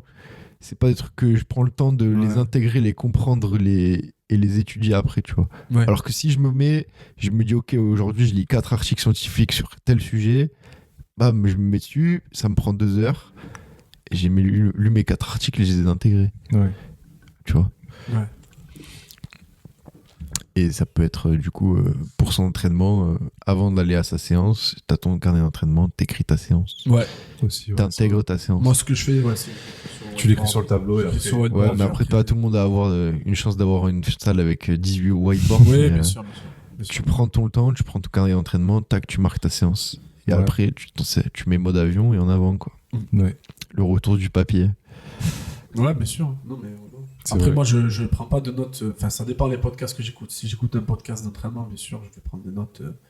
Ouais, après, moi, je suis plus lecture, tu vois. Moi, même la philo, même la lecture. Mais moi, si j'écoute un truc d'une conférence de Onfray, je vais pas. Non, je vais bien me sûr. mettre en voiture ou pendant que je fais un truc. Ah oui, bien sûr, tu vois, mais c'est pas. Oui, ça, c'est des trucs où t'as pas besoin forcément de prendre de notes. Ouais. Mais si c'est des trucs qui te tiennent à cœur, à mon avis. Ouais, t'as vraiment envie de retenir le truc, oui. C'est vrai. C'est vrai.